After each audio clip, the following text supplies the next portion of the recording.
was like take out the belt kind of thing. He was old school.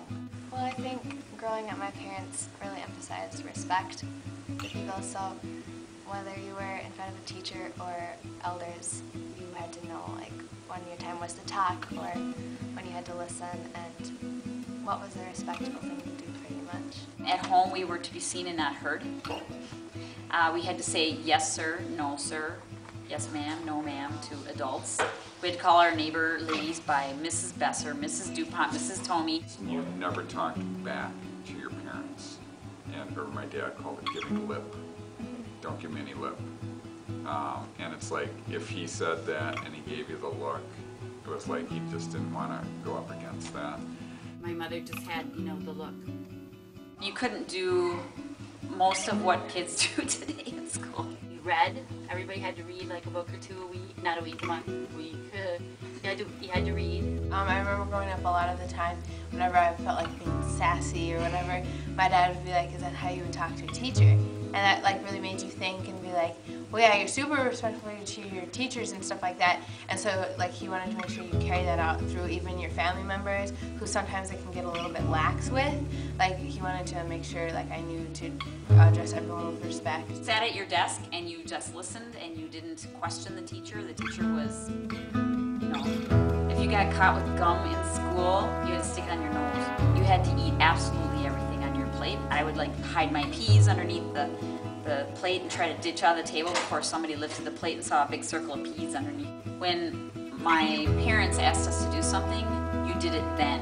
You didn't say, can I do it in a little while? You didn't say, I don't want to do it right now. You never said, I don't want to do it. In terms of like table manners and stuff, I can definitely remember like during those family dinners, like get your elbows off the table, or like if I going crazy, you know, and laughing, they'd be like, Chau, you know. So like it's just kind of things that you generally should do. I mean, that's just like how you're brought up, I guess. Anybody that I hung around with, that was the same thing they had to do, so it didn't seem out of the ordinary to me. It was just something that you did. At school dances, you would dance with somebody and you wouldn't do what kids do at dances today. If your parents saw how you guys are dancing at the dance, they would somehow go to the school board and say, we don't want dances anymore. I guess that's how that's changed. Like, you think about a long time ago, when people were like, I don't know, sitting in like the schoolhouses or whatever, and they would just, it was very proper, and you wouldn't speak up unless you were called on, and it was just, it was really strong etiquette, and like there's nothing wrong with speaking out. It's just, I think people have grown so relaxed about it that it's almost disrespectful.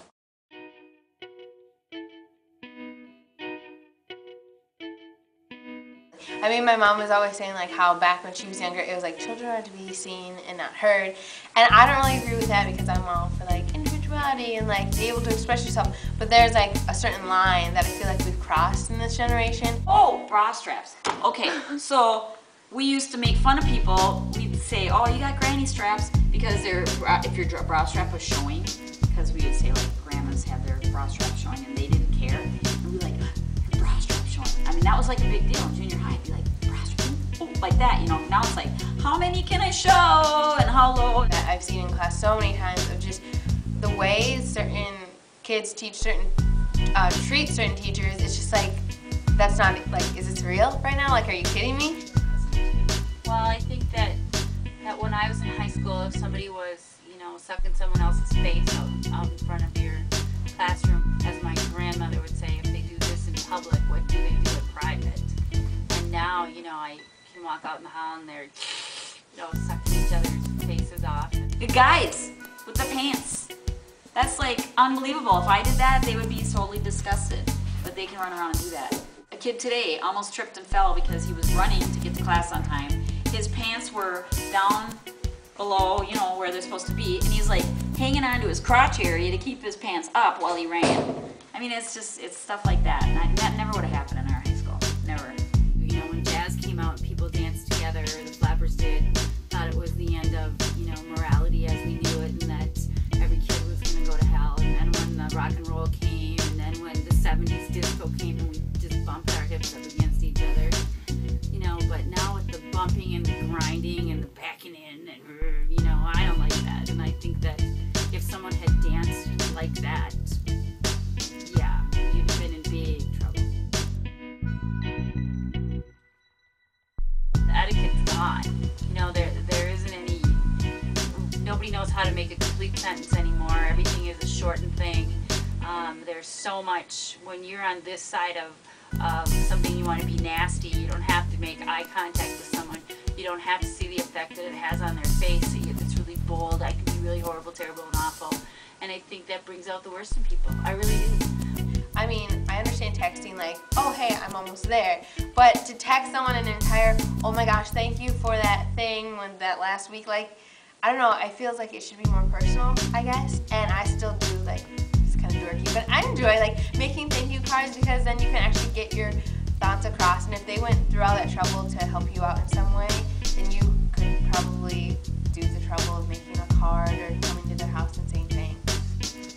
It's difficult to have a conversation that has depth because you're so used to answering so quickly.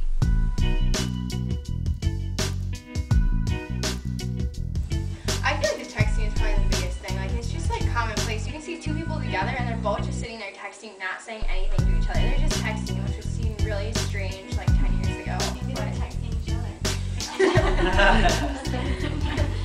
But you find that really weird, but then you find yourself in certain situations where it's like, you know, your whole family's kind of like sitting around. And so you pick you're up your all- phone and you look and like every single person in the family's like on their phone. It's like, this is really sad. I saw a group of girls in the hall. They were sitting in this little circle. There were 5 or 6 of them, and every single one of them was texting. None of them were talking to each other, and I even stopped and I said, do you guys realize this, that you're sitting here in a group before school and you're not even talking to each other? You're all just, and they all started giggling. Like Facebooking or searching. And as long I know as this one does that quite a bit. The Or like as Facebook long as while they're you're talking, about- they're like listening, and then as soon as you start talking, they're like, Yeah. oh, okay, well, I guess I had a good story. Like, Yeah, and then they're like, no, I'm listening. You said, and then they'll just repeat the last sentence that you are said. you talking about me right now? No, I'm just, in general, you happen to do that sometimes though. I really think that family time, whether it's having a meal together, seriously, a meal together is really great. Evenings together, going to church together, even the ride there in the car, you know, just the time that you spend as a family is lost with all the activities that someone does. I think part of it though is because parents are more focused. It seems like parents want to make their kids happy, and so I feel like they don't do the things that they need to because they value their kids' happiness.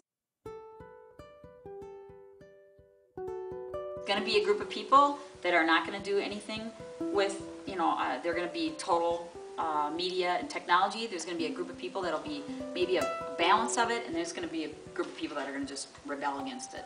So, you know, you can fit in one of those 3 groups, but it's never going to just be all one way. It's going to be integrated. Even though times are changing, like you still have to keep a certain level of respect for people.